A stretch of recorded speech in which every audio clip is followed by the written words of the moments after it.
All right. We are back better than ever with another episode of Love It There. We hope you enjoyed last week's episode on Nashville. It was definitely a fun one to record. We had a lot of laughs while we were recording, talking about some of our good old Nashville stories and memories. This week, we're going to shift gears just a little bit. So Nashville gives a lot of like wild energy, just like crazy stories, whereas I feel like Paris gives more sophistication, romantic, classy, very different vibe. So I'm excited to get into it. It's a place that I haven't been to, but Kelsey has a lot of stories to tell and a lot of information to share. So without further ado, let's go ahead and get into today's episode on Paris, France.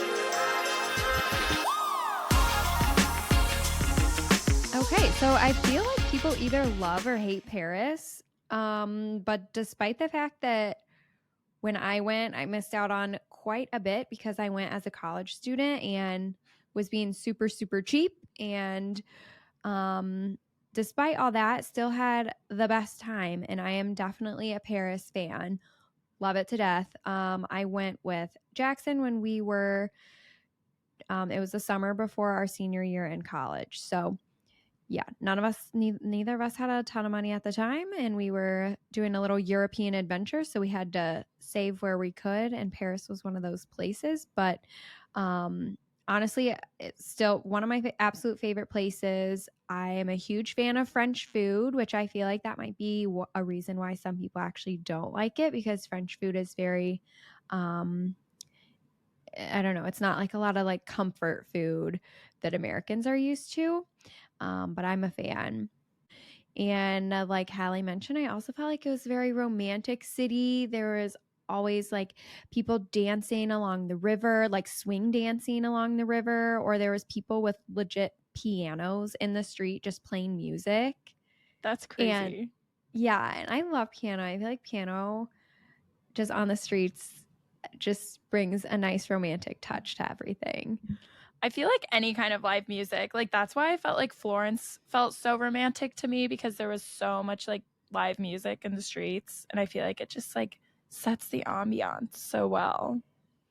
Yeah, I think it's because in the US that just there isn't that really, right? I mean, I don't know. I feel like if you live in like a big city, then yeah. But a piano, I mean, I have never seen someone roll out a piano and just start playing a full piano in the United States. Not just like a keyboard, but like a actual piano. Yeah, that's so cool. That was cool. And then obviously another reason I love Paris is the Eiffel Tower, which get into that definitely a little bit later in the episode.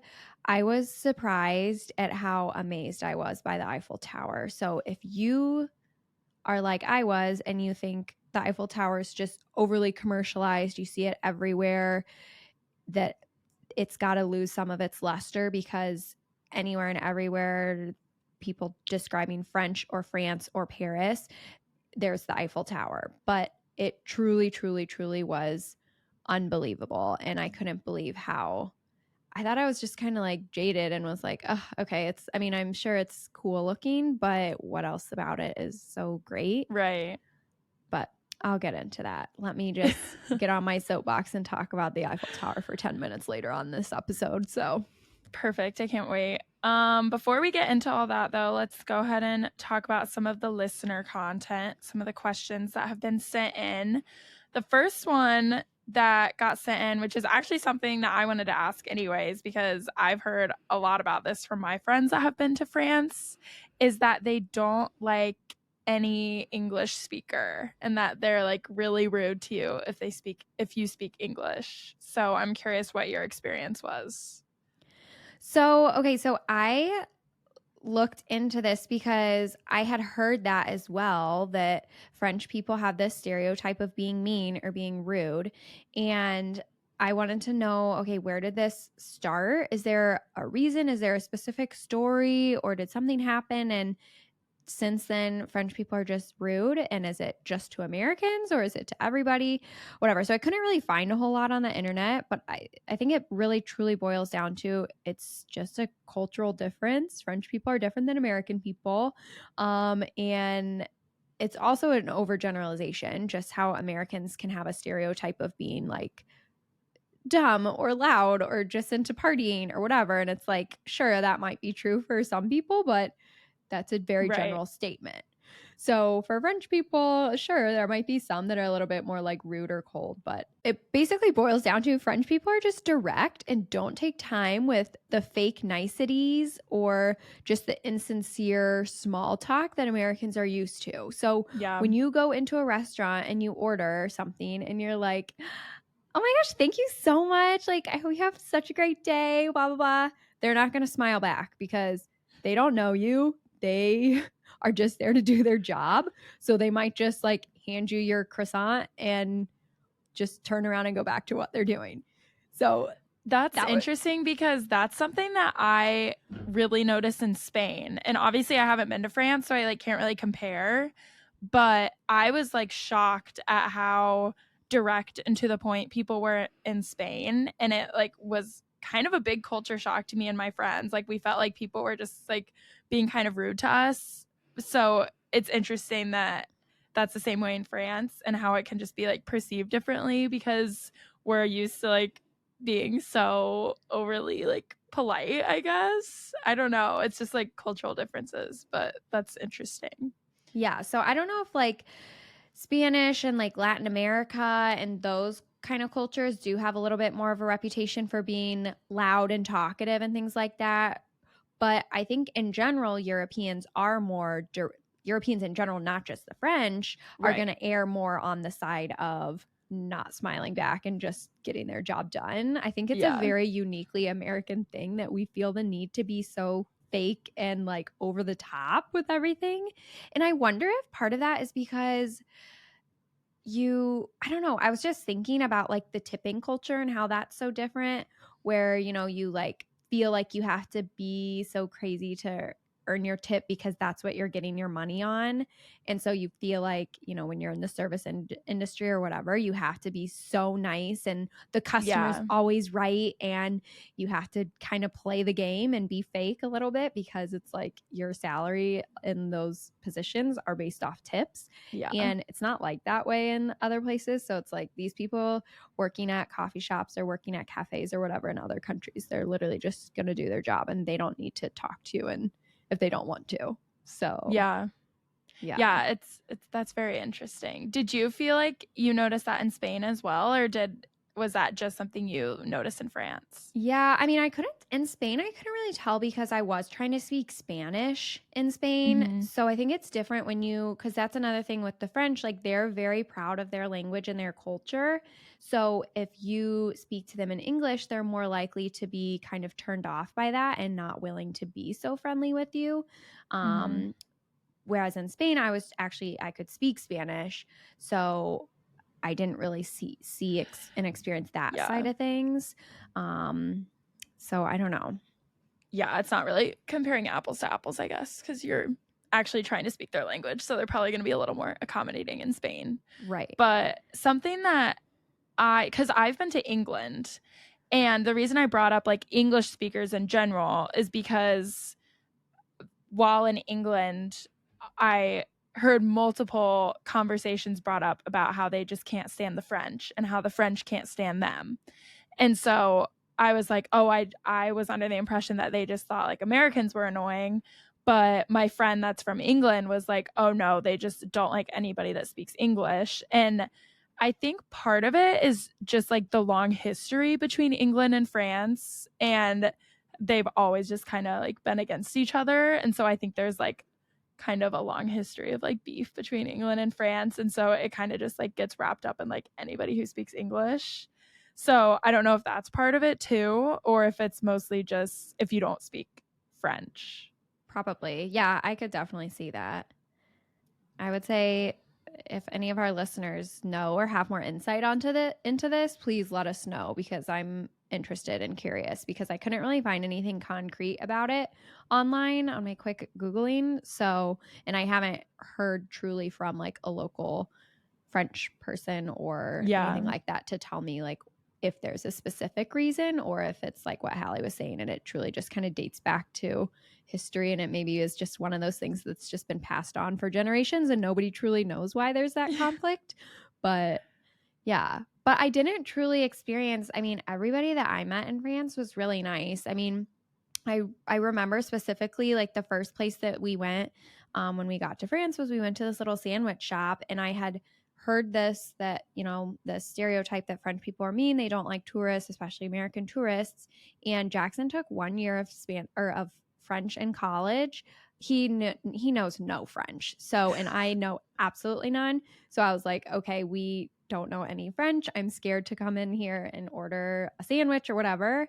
And of course, we walk in, can't see where the menu is. We don't know what we're doing. And so we just kindly in English ask the person working behind the counter how to order, what to do. She literally brought out like mini sandwiches and let us try them so that we knew what we could order.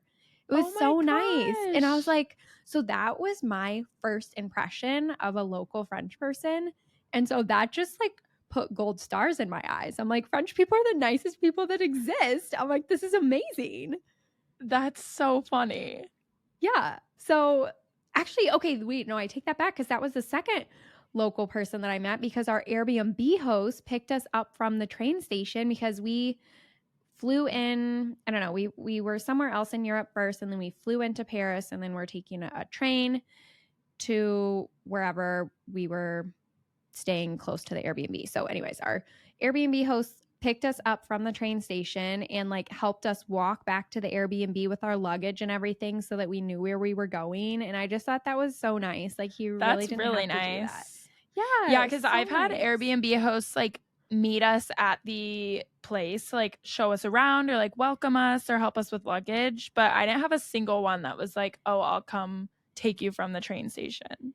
Yeah, like, that's he was really like nice. Worried about us because I don't know. I think he was like, oh, you know, I just didn't want you guys to get lost or, you know, you have all your luggage and not be paying attention and get something stolen or something like that. And so he's like, I just want to make sure you guys are okay. And our flight out from Paris to wherever we were going next was so early in the morning. So we woke up at like 3 a.m. to try to catch the bus to the airport. And our Airbnb host woke up with us, helped us carry our luggage down the stairs, get us to the bus stop because he wanted to make sure we got on the bus okay. And the bus comes by to pick us up and the bus driver spoke no English. And he tells our Airbnb host, oh, the bus to the airport isn't running until it doesn't start until 5 a.m. or something. Well, our flight was like at 5 a.m. So our Airbnb host literally paid the bus driver to take us to the airport. So I was like, yeah, so French people are amazing in my eyes. It was so nice. Oh my gosh. So how far away was the airport from your Airbnb? Oh, I don't remember. I mean, we stayed downtown Paris. I think the Charles de Gaulle airport is kind of like far outside the city. It's like not Did he not downtown. have like a bus route to get to? Like, how could he just take you guys to the airport? Literally, I don't know. I didn't ask any questions. It was 3 a.m. and our Airbnb host was like, okay, he'll take care of you. Bye. I was like, thank you. Oh, this was like our first time traveling Europe. You know, we're still learning how to do things. And so we just get on with our huge suitcases and we get dropped off at the airport and it was great. That's wild. I know. I still think about that Airbnb host. He was so nice. But that's another thing about French people is they think it's really, really nice to just like leave you be and let you be on your own. So like when we actually had a shared room in that Airbnb. Whoa. I need to remind you, not a shared room, but we had a room in his house. Oh, so shared like apartment, not a shared room. I was like, what? I was like, no, that's weird. Not a shared room. We had our own bedroom, but we were like in the apartment with him. And he like didn't talk to us the whole time, which we were there, which I like. I'm introverted. I don't really like socializing. And so, but other people might be like, that's rude. He didn't even try to get to know us or talk to us at all. But Yeah. that's like French people think that's nice. They think I'm going to let you be on your own and not, they don't do small talk or anything like that. So, Yeah. which I'm a fan of. So, Not a fan of small talk. no, absolutely not. I Don't kind make of me do that. I kind of love small talk. It's a good trait to have. Which That's I why feel you're like good is at. like such a hot take, but it's like kind of fun. I think that's a very successful quality if you love small talk, because that means you're good at networking, and Yeah. I absolutely hate things like that. Although I have gotten better at small talk with my job, but it still is like draining. Like I come home from work every day just drained. Yeah. Yeah, I could see that. I feel like it depends for me. But yeah, I think that is like, I don't know. I never thought about it. Sorry, I keep talking about Spain in this episode. I know it's not about Spain, but it's just like all I have to compare it to because I haven't been to France.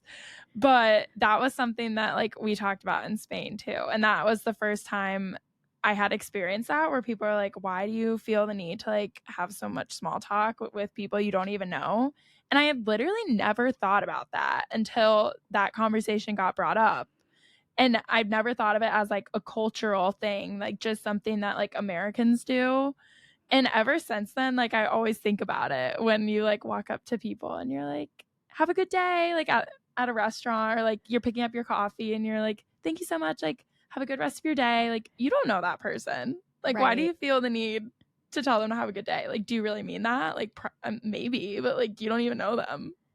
I know. I think that's so ingrained in our heads to just be like, and it's not fake. Like, I know when you're saying that to people, you're like being genuine. And because I am Right. too, like, I actually want them to have a good day. But yeah, it's like, how genuine is it really? You know nothing about them. So they could be a Right. terrible person and you're telling them, you know, have a wonderful day.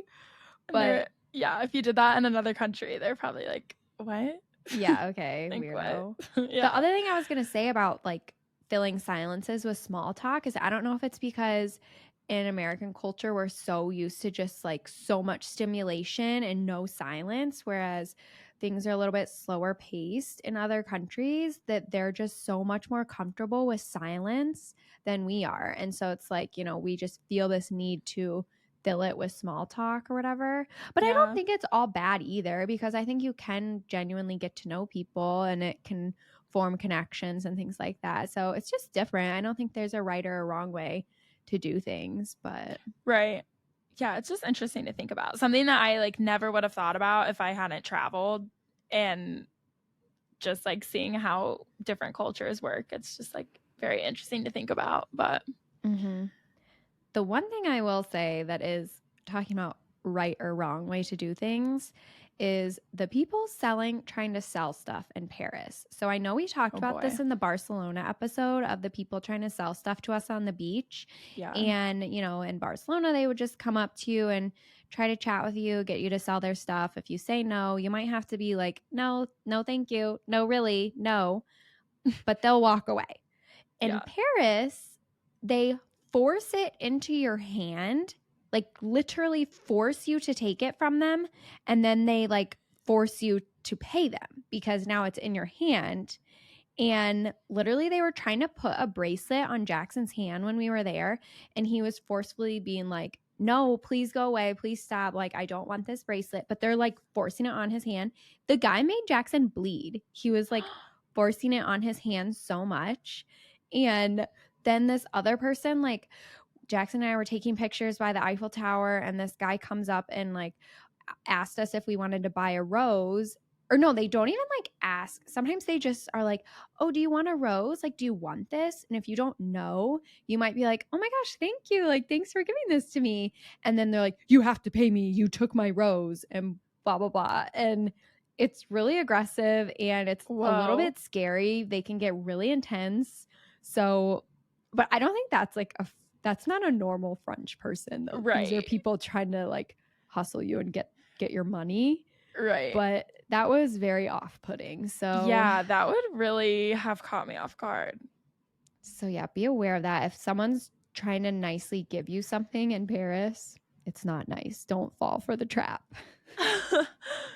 Yeah, not getting roses from men. They're not trying to flatter you. They're trying to take your money. Yeah. So but overall, to answer the question, are French people mean? I would say no.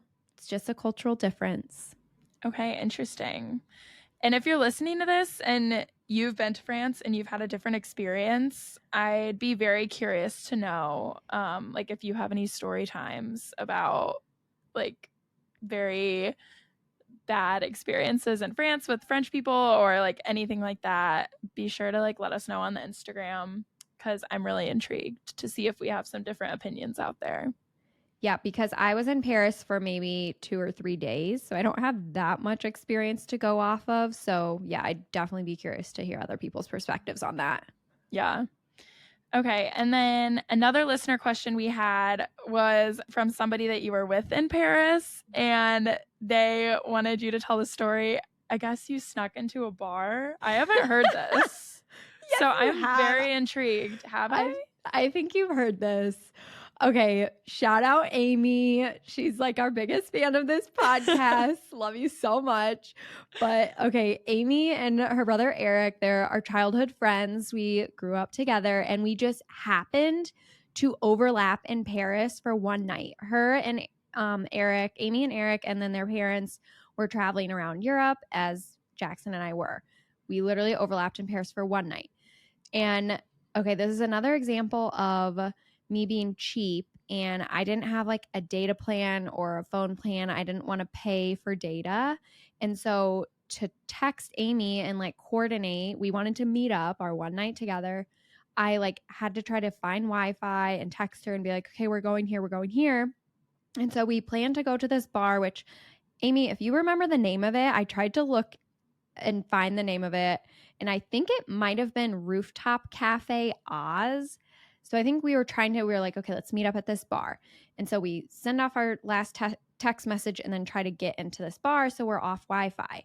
Did Jackson have a data plan? No, neither Jackson nor I had a data plan. That's kind of scary. Yeah. So we go to this bar and the line is insanely long. And which was weird because, you know, we've talked about how nightlife in Europe starts so late and it was still light outside when we were getting there. Wow. So this was like early in the day or in the evening. And yet the line was crazy long.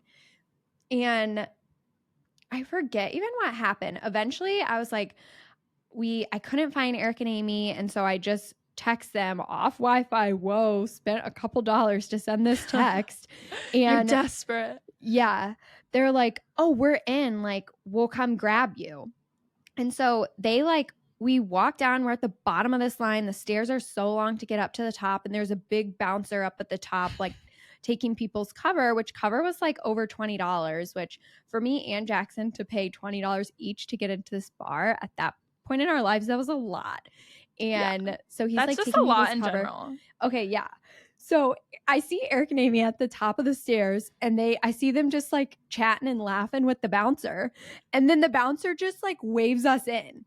And so me and Jackson just walk up the stairs past all these people and get in for free. We don't pay the cover. And Eric and Amy also somehow didn't pay the cover. And they just like chat with this bouncer like, oh, our friends are down there. Can you let them in? And they just, I don't know what magic words they used, but we literally were able to pass all these people and just get inside this bar. And we had the best time. It was so fun because so these are our childhood friends that we grew up with, but then they moved to Wisconsin and Hallie and I lived in Indiana. And so we like didn't get to see them that often. And then to meet up with them in Paris was just so cool. That was actually their first time meeting Jackson. And so we just like stayed there all night. Like they had this deal where you could get like buckets of beer for like $5 or something. Oh my God. So we just got so many beers and we were just hanging out dancing like at this bar in Paris, and it was such a great time.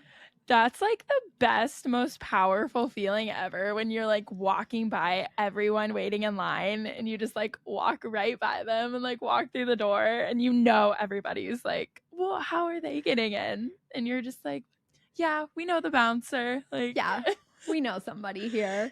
Yeah, we have connections. It was so empowering and I think Amy and Eric would be so sad if I don't mention this. It was so empowering that I said, I'm not, this is kind of embarrassing. I was like, I'm not leaving here until I dance on top of a table. That's like classic. That's not embarrassing. I like say that every time I go out. Do you actually do it? Do you get on top of a table and dance? Oh, I've done it before. Okay, well, this is the Not difference like between me every and time. Hallie. Never in Paris. Right. A regular occurrence for Hallie. I've only ever danced on a table in Paris and probably East Lansing in college. No, yeah, that's fair. I've probably only done it in Bloomington. Yeah, I can't think of another time. I was in a public bar, like a nice bar charging $20 for cover, and I danced on the table. So was anybody else doing that, or were you literally the only one? Oh, I was absolutely the only one, especially because it was not even that late, because I think we both had a really early flight the next day, and so that's why we weren't like super late. So yeah, it's like literally light out, and it was probably like 9 p.m. in the summer, so it's still very light out, and I'm dancing on the table like drunk as hell because I had 4 beers. Like 4 beers, that'll knock Kelsey out for the night. Yeah, no, that was a great time. I feel like meeting up with people in another country when you just overlap is so special compared to just, I mean, it's awesome if you can, meeting up with Eric and Amy at any time is amazing. We always had the greatest time, but it was just so cool that we got to share that moment together because everything was so new for all of us. And then just being able to share that together was really cool. And there's just something like so cool about being like running into people that you know from home on the other side of the world. Right. Like that is so weird. And like when that happens, it's just like crazy, like worlds are colliding moment, Yes, absolutely. Yeah, it was great. So why was the line so long? Was it like a really famous bar, or what was special about it? I honestly have no idea. I mean, I forget how we chose this bar, if we like tried to do research or something and this like had good reviews or what. So it was probably just, at the time, this was 2016 or something, where I feel like TripAdvisor or stuff like that was like big. And I don't know if it was, but I didn't think it was a lot of tourists. It seemed like a lot of locals or not Americans. Okay. So yeah, I don't know. I mean, it was right on the river and they had a really cool rooftop. The music was good. There was that drink deal going on. So I don't know. But I mean, when we left, the line was even longer than when we originally were trying to get there. So we never would have gotten in. That's crazy. So pays to know the bouncer, which they didn't know the bouncer. It was probably Did you ever Eric. find out like what they said? I'm sure I asked. I think I remember them being literally just like, I think they accidentally went in a back door or something. I don't know. I'll have to text Amy and find out. But I swear they like just found their way in, and then Eric just like talked to the bouncer the way he can do, and then they just let us up. Eric's such a smooth talker. He's such a charmer. Oh yeah, such a charmer. That's so funny. I feel like you definitely have told me that, but it was like literally years ago. Like I forgot like what exactly I mean, this was so long ago. So yeah. Okay, so Kelsey snuck into a bar. There's that. What about food? What was like the best French food that you ate? Okay, yeah. So we went to this one restaurant. Should I try to pronounce it? No, Les Chaumiere. Oh, I think that was kind of good. Okay, yeah. I was like, so we went to this restaurant. It's right by the Notre Dame, right on the Seine River. And that was like the best restaurant we went to. It had the best onion soup, which is French onion soup, but they just call it onion soup, obviously, in France. So it's got, the onions and the cheese, and it was delicious. Oh shoot, this I actually don't want to pronounce. Do you know how to say this? I don't even know what I'm looking at. The beef. I'm like looking at the word. I'd never even heard of that. This is so embarrassing. Bourgeois. No. No, it's like beef bourguignon. Yeah. Oh. But I don't think you say the first G. It's not like bourguignon. Oh. It's like beef bourguignon. I have no clue. I don't even know what that is. Okay. It's like a stew thing. Like with beef and carrots. Stew. And yeah. but less soupy. But Okay.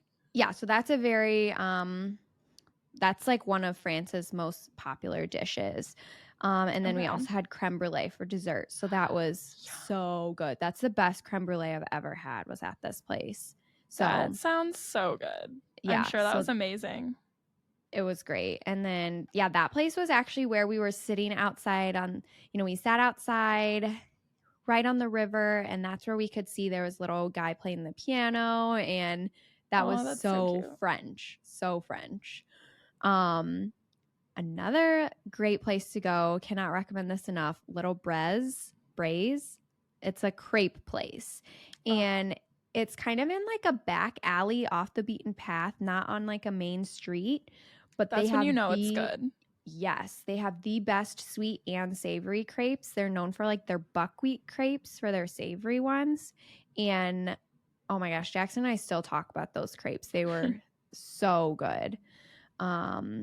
And then also something I recommend is the Rue Cler Market, which they have. Rue Cler is like a street, and it's open pretty much every day, where it's just basically like a farmer's market, and they have fresh So fruit, fresh fun. vegetables, fresh breads, everything you can imagine.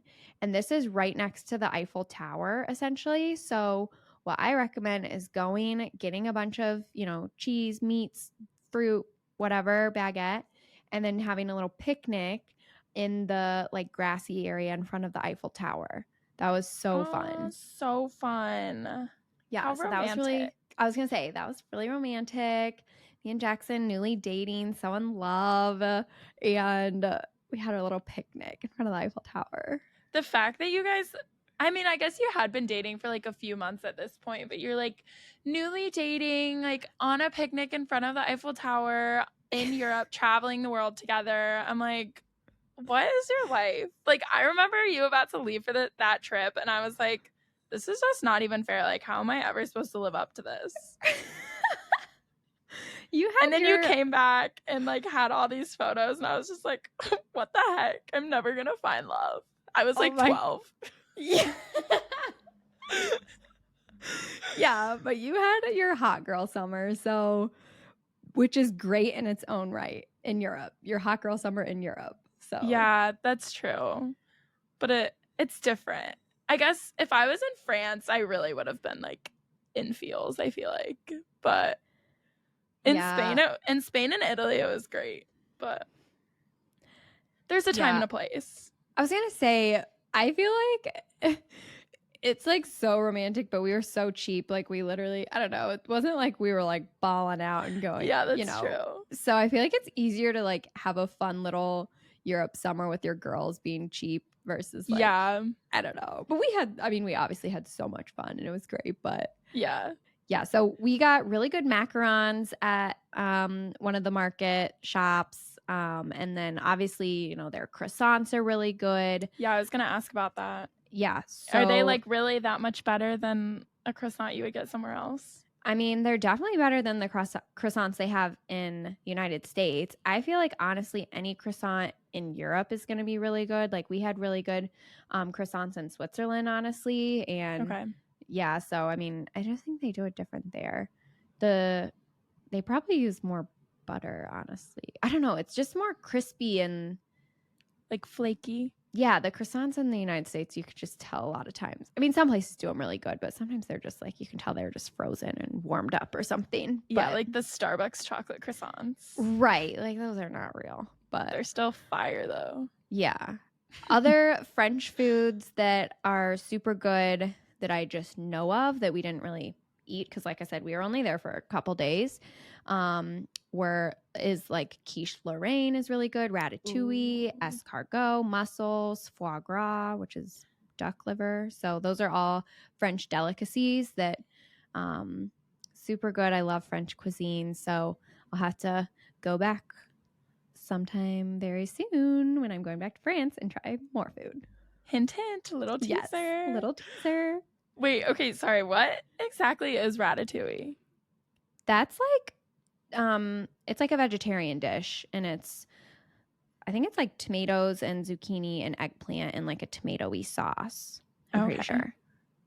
Don't I hate me if I'm wrong, people. am probably so uncultured. I didn't realize that was like the name of a dish. You thought it was the name of a movie about a rat who cooks. Well, that's all I've ever heard of it. I didn't know it was like about a dish. When we were flying to Switzerland, Ratatouille was on one of the like movie options, and the amount of grown adults watching Ratatouille, including Jackson, on our flight to Switzerland. I just walk up to go to the bathroom and you can see everyone watching Ratatouille. Wait, that's so funny. Because actually, you know why? Is because our connection was in Paris. And so on the categories for all the movies, they were like, choose, like, if you want to choose a movie about Paris. And so Ratatouille was like one of the options. So, wait, that's so funny. So a lot of people were watching it. That's hilarious. Yes. Okay, well, now I know. Now I'm a little more cultured than I was before. Yes, very good. Okay, let's talk more about Eiffel Tower. I'm very intrigued. I want to know more about this. So you said, even though you'd seen like a bajillion pictures, like we all have, about Eiffel Tower and videos in Paris, whatever, what made it like so spectacular seeing it in person that you weren't expecting? First of all, it was much bigger than I expected and just more. So Paris is a really flat city. I think there's laws that say buildings can't be more than like 7 stories high or something. So, oh, interesting. So it's not like you're seeing all these skyscrapers or these tall buildings or anything like that. And the Eiffel Tower is very tall. At one point, it was the tallest structure in the world until the Empire State Building in New York was built. So, I mean, it's very tall, especially in comparison to the rest of Paris. And also something, when you see movies or TV shows, you assume that every apartment window you look out, you can see the Eiffel Tower, but you really can't until you kind of get like over to it. And so when you finally can see it, you know, we had been in Paris for like a day or so before we finally make our way over to the Eiffel Tower. And so when you finally see it, and it's just this huge tall structure with this huge grassy area right in front of it, there's nothing blocking the front of it. It's just like, whoa. It was just bigger and much more awe-inspiring. It like stirred something up within me that I wasn't expecting. And so that was cool. So we go up it and you learn a lot of history when you go up to the top, because there's stuff you can read. It's kind of like a mini museum in there. So I learned that it was the architecture and the structure itself was very revolutionary for its time.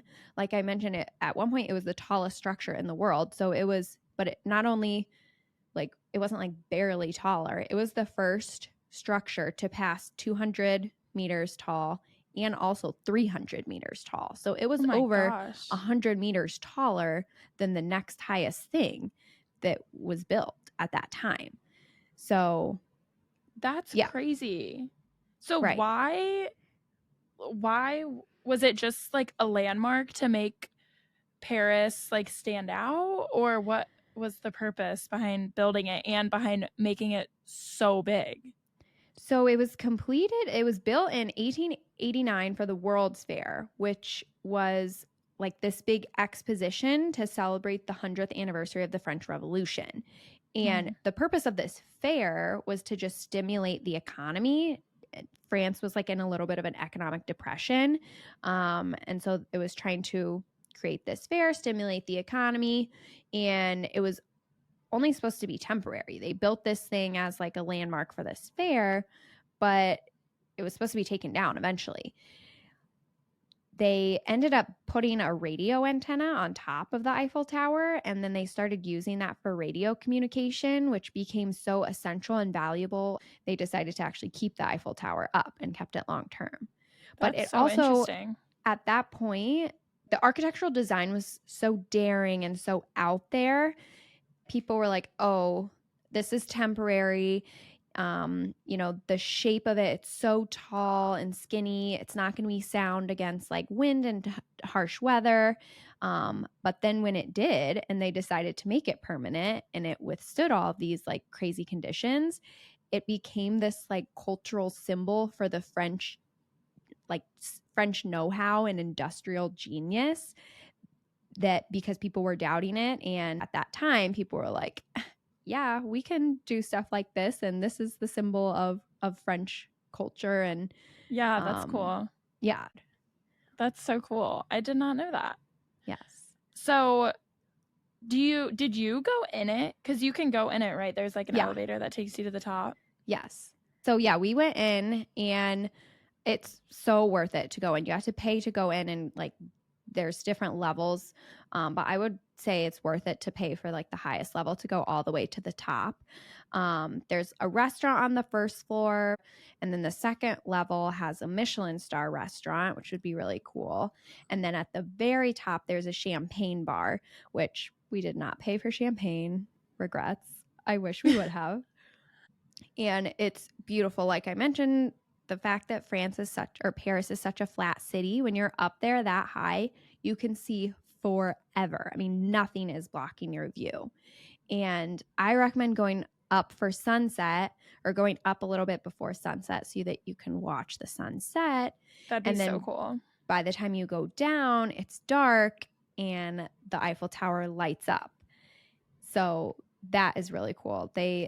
For 5 minutes every hour on the hour, when it's after the sun has set, the Eiffel Tower lights up in like a million lights, and it's so pretty. It's just so cool. And I felt like, so there was this little kid when we were up at the top, and he was like up there with his dad, and we're just looking out at the sun setting, and then the lights start twinkling, and this little kid just kept saying, wow, this is so beautiful.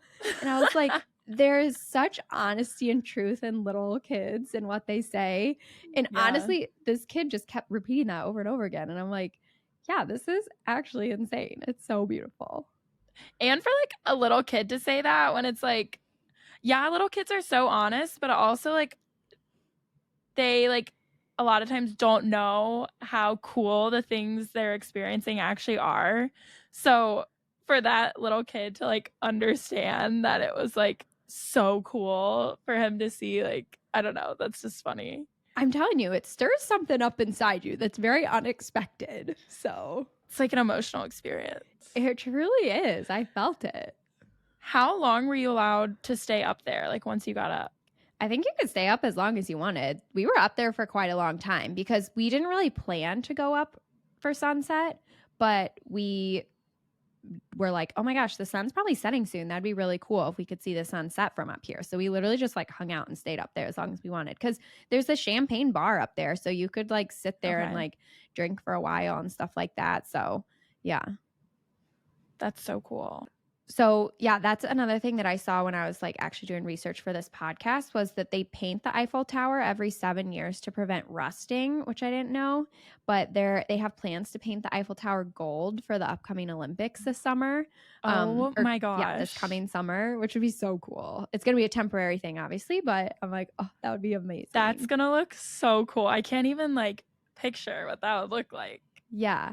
And that's like something else that's really cool at the Eiffel Tower is they light it up with just like sparkly lights at night, but then for certain like cultural events or they light it up in like pink every October for Breast Cancer Awareness Month. Or when they announced that they got the bid to host the 2024 Olympics, they lit it up in like the colors of the Olympic rings, or just like things like that, which is cool. It's just like almost like a symbol of, or like a representative for, Paris and French culture. And it's not just a landmark, it's dynamic and it stays up with the times. Like in honor, after like there was like in Orlando, like a homophobic shooting, they lit it up in like the rainbow colors to stand in solidarity with that. And just like things like that, where it's like making a cultural statement. And I don't know. It's just so cool. It's so different than anything else,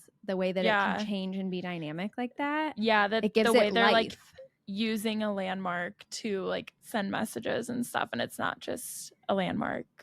Yeah. Okay, so I talked about the Eiffel Tower. What are some other big landmarks that you saw while you were in Paris, or that you'd like recommend going to see?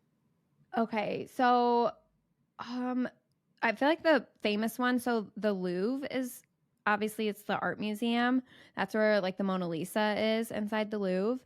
And this is, I feel like my biggest regret of Paris is that we did not go inside the Louvre because I didn't want to pay the entry fee. Literally, I'm like, let's do all these free things and we're not paying to go inside museums. And how much was it to go in? Oh, I don't know. Probably not that much, but I didn't a lot to a poor college student. Yes, exactly. So yeah, that's fair. There's so much rich art culture in Paris, and we did not go into a single museum, and I regret it. So I am not cultured when it comes to that. But we went there and we took pictures outside of it because we're dumb. So you can say you were there, but yeah, now you're exposing yourself. Yeah. So definitely recommend going there, even though we didn't go in. And then the Notre Dame Cathedral is very famous. Obviously, there was the fire there in 2019, and it's not like fully back open to the public. I think it's going to by the end of next year. Okay. And then another famous site or well-known thing to do in Paris is going to the Sacre Coeur, which is like, it's like 2 to 3 miles north of like the center of like downtown of Paris, and it's up on this really big hill. But again, it provides really good views of the city because the city's so flat, and so you can see the Eiffel Tower in the distance, and that's really cool. So it's based, I forget if I said, it's a Catholic church and a basilica, and it's known as the self-cleaning church. So it's like pearly white and just so bright white, and it's huge, and so it's really just this stark thing on this huge hill, so bright white. But it's built of this particular stone that when it comes in contact with rainwater, it secretes like this thin white substance that protects the outside of the building. So it literally is like cleaning itself. Anytime it rains, it like creates this whole new layer. Yeah. And so that's how it looks, just like so perfectly clean all the time. That's crazy. Yeah. So makes me think, like, why don't they build like all white buildings out of that? Oh, I can't imagine how expensive this probably costs to build. I'm like, just build them all out of that. Right. Like Hallie's like, build my house out of the stone that the Sacre Coeur is built. So then I never have to clean it. Yeah. No power washers necessary. Yeah. Yeah. But that's because that's the big tourist spot. So that's actually where Jackson was attacked by the man trying to force him to buy the bracelet. There's a lot church? Oh my God. There's a lot of those people there. So just be careful of that. Okay. So you've talked a lot about how flat Paris is. Did you feel like that made it like pretty easy to get from place to place? Like, did you bike? Did you walk? Like what did getting around look like? That's a good thing to bring up. I feel like it was not super walkable. Okay. Like, for instance, like Notre Dame is like kind of in more of like the center of Paris, and the Eiffel Tower is almost a 3-mile walk away from that. So, yeah. So if you're like walking there and back and like doing some walking around the town and stuff, like that's like a lot. So it's flat, so you can do it, but I don't know. It just depends kind of what you're up for. So we got these like little rental bikes, like those little city bikes that you can get from the little station and then bike around to the next spot. So those were everywhere when we were there. We were just cheap about that too. And we like I was going to tell the story of me and Jackson getting lost because, again, we don't have a phone plan. And, you have these bikes for a certain amount of time. And so, we're running out of time. We need to find a station and like lock these bikes back up so we don't have to pay for the extra time. And we get to these stations and none of them have 2 spots open. So we're like biking around. We're like, we're running out of time. So Jackson's like, okay, you park your bike here and I'll go bike really fast to another station, but don't leave because we didn't have a phone plan. So he couldn't like call me and be like, okay, I'm here. So literally we're so dumb. Not good. No, all we had to do was turn our data on and just send a text, but we didn't. And also, or we could have just paid a couple extra dollars for us to just keep biking around until we found one with empty bikes. But you couldn't send the money. I'm so much wiser now, and I've learned about what's truly important in life and not to fret about these little things. But sometimes you have to go through that to learn. So, That's true. anyways, so Jackson bikes off sprinting in the opposite direction, and I say, okay, Jackson told me to stay here, but I'm waiting here for a couple minutes. And I'm like, well, let me just at least start walking in the direction he's going, because if he had to bike so far away, now he's going to have to walk back to me, and that's going to take forever. So I start walking in the direction that he's going. Well, then by that time he like bikes or gets back around and I'm not there. Oh no. So he's running through the streets of Paris yelling, Kelsey, Kelsey. Oh my gosh. He said he saw me like down a street alley, just like just like walking with no care in the world. And he's like freaking out, sprinting until he finally catches up to me. He was so worried. And I was just like, oh, I just thought I was walking to you. But moral of the story, get a data plan or just use your data. Don't worry about a couple dollars you're saving on these bikes. Yeah. That's like so funny that you didn't get a data plan, because I also was the only one on and probably my program that didn't pay for a data plan when I went abroad this semester or this past summer. Because I told you, I said, you'll be fine. Just use Wi-Fi. Yeah. Well, Wi-Fi in Europe is not the same as Wi-Fi in the US.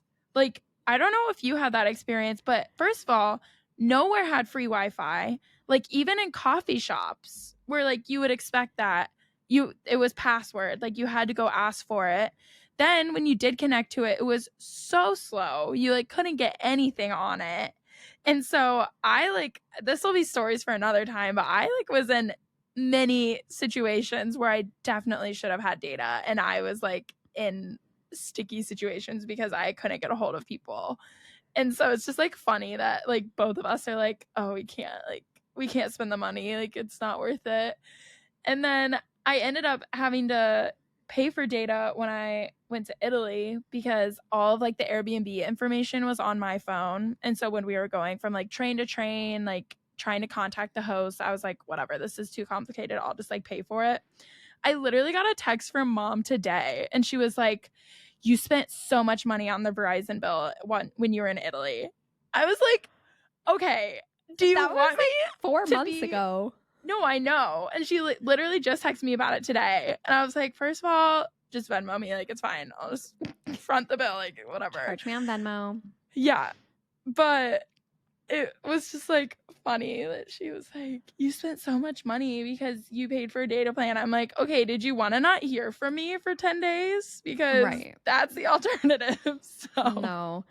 Moral of the story, figure out a data plan or just honestly use your phone data. Like, AT&T has this thing now. So when we were in Switzerland recently, you really only need, like, Jackson and I were traveling together in Switzerland, and only one of us needs a phone really if you're staying together the whole time. Yeah. And so and AT&T has like a $10 a day to use unlimited international data. That was not that bad because we were not. That's what Verizon does too. Okay, yeah. So if you're going for like a semester or something, that's not a good idea. But for a week-long trip, I was like, okay, this is fine. It's worth it. And yeah, but we should have done something different. So figure that out. You can get SIM cards. Like, most people get SIM cards when they're going to be like abroad for a long extended period of time. But I was just like too lazy and cheap to do that. And so was Kelsey. So what does that tell you about our upbringing? Yeah. Oh gosh. Wonder where we learned that from. I know you're listening, Mom. Yes, we learned from the best, Mom. We love you. All right. I think that kind of wraps up our Paris episode. As usual, let us know on Instagram if we missed anything, if you disagree with anything, if you had other experiences that you want to share that you feel like might change our opinions about a couple things. We are all ears. We love hearing about everybody's stories. So please reach out to us at Love It There Pod on Instagram. Kelsey you're going to be posting the video recording of this on YouTube in a few days from when you're hearing this on Spotify or Apple Music or wherever you're listening. So be on the lookout for that if you want to get some more pictures and videos that might help give some context to the stories that we're telling. Yeah, I think that's pretty much it. Do you have anything else, Kels? I think that's it. Guys, thanks for hanging in with us. Hallie and I were both a little bit struggling to get things going today, but we did this podcast for you guys. We said for the people. You actually keep us motivated. I mean, we have fun. We love this. I think we both of us just had a long weekend. We record on Mondays, if you didn't know. So, but you guys keep us going, and we've gotten positive feedback on every single one of our episodes, which is so encouraging because we're just out here chatting, having fun. But seriously, we're glad you guys get some enjoyment out of this. We hope to keep this going for a while, but the positive feedback really, really motivates us. So feel free to leave us a review. Yeah, we would love that. Yeah, we've gotten quite a few reviews already, which just like really warms our hearts, gives us the motivation to keep going. So yeah, if you haven't given us a review and you've been enjoying and listening every week, make sure to do that because it just like makes us smile, makes us happy. So yeah. Okay. We will see you guys next Thursday for another fun episode. Bye, guys. Much love.